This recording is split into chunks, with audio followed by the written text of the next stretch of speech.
वस्तू आहे, राखावी लागेल तुम्हा दोघांची मर्जी. आमच्या हातात आलेली आहे अंड्याची भुर्जी. अंड्याची भुर्जी. हा, आपण ते टपरीवरती जायचो तेव्हाच हे ते. टपरी? मी याला सांगितलं होतं की लग्नासाठी मी आई वडिलांना कन्व्हिन्स नाही करणार, जे काही करायचे ते तुला करायचंय. कुणाच्या? माझ्या. तुझ्या. हा. जर ते कन्व्हिन्स झाले तर सगळं ठीक आहे, नाही झाले तर मी काहीच एफर्ट्स टाकणार नाहीये, असं मी त्याला आधीच सांगितलं होतं. कारण मला माहित होतं की ते कन्व्हिन्स नाही होणार. मला एका रियालिटी शो मध्ये जायचं होतं.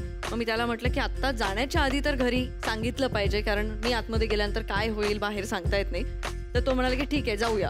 तो प्रवास मला अजूनही आठवतो. म्हणजे तेव्हा आम्ही त्या टपरीवरती एका थांबलो होतो आजोबांच्या. त्या आजोबांच्या टपरीवरती आम्ही आजही जातो. म्हणजे घरी कन्व्हिन्स करायला जाताना तुम्ही पोटभर हॉटेलमध्ये जेवलो आणि मग घरी गेलो. आणि घरी जाऊन आम्ही असे आता आई बाबा बघतील ना हा शो. आम्ही जाऊन असे बोललो की नाही, आम्ही निघणार आहोत लगेच, आम्ही फक्त सांगायला आलोय, बाकी तुमची मर्जी, तुम्ही जे सांगाल ते आम्हाला चालेल असं आम्ही सांगितलं त्यांना. पण आम्ही जेवून आलो होतो आणि आईने विचारलं तुम्ही जेवलात का? नाही आम्ही जेवलो नाही आहोत असं वगैरे आम्ही केलं होतं. उदाहरणार्थ मी अंकिताच्या घरी आहे, तिच्या घरातला मोठा माणूस आहे, तू काय कन्व्हिन्स केलं मला जरा प्रात्यक्षिक. भगवद्गीता वगैरेतले श्लोक बी काय काय रेफरन्सेस दिलेत त्याने. पण असं पहिली तिला महत्वाची गोष्ट मी ही सांगितली की आईला लग्न करून जाते याचा अर्थ मुलगी जात नाहीये, मुलगा येतोय हे समज. स्मार्ट आहे यार. आणि असं बोलल्यानंतर मी पण असं बघत होतं की बोलतोय पण चालू. आई 90% कन्व्हिन्स झाली. आई तेव्हा 90% कन्व्हिन्स झाली होती, जी मला तिच्या भला आहे एकदम चतुर. आई बोलते जावई असावा तर असा. तेव्हा मला असं वाटलं की बरं झालं, पण एफर्ट्स माझे नव्हते त्याचे. फार छान. चला वस्तू क्रमांक 3 आहे.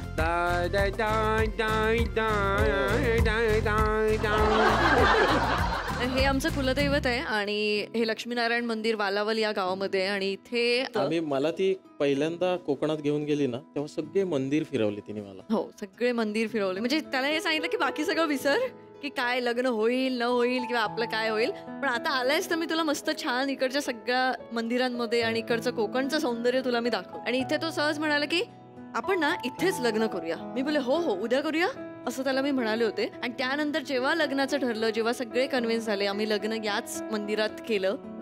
कधी एकत्र स्वयंपाक केला आहे का? करतो, पण त्याच्यामध्ये मग भांडणं भरपूर स्वयंपाकघरात होतात. म्हणजे मला सतत असं सांगितलेलं आवडत नाही. मग हे असं करा, मग ते तसं. ती काय करते माहिती आहे, खूप घाई करते. कांदा व्यवस्थित भाजला पाहिजे. तेवढं कांदा न भाजता पटकन काय ते हे उगीच सांगते. कांदा भाजावा नाही, परतावा लागतो. मग बघ इथून सुरुवात आहे. अंकिता तू काळजीच करू नका, तुझ्या बाजूने. थँक्यू. त्याच्यामुळे आपण छान सोशल मीडियाच्या भाषेमध्ये रोस्ट करूया. या ताज्या जोडीला घेऊन आम्ही जातो स्वयंपाकघरामध्ये आणि ताजा पदार्थ करायला बघूया कोण पुढे येत आहे. चला.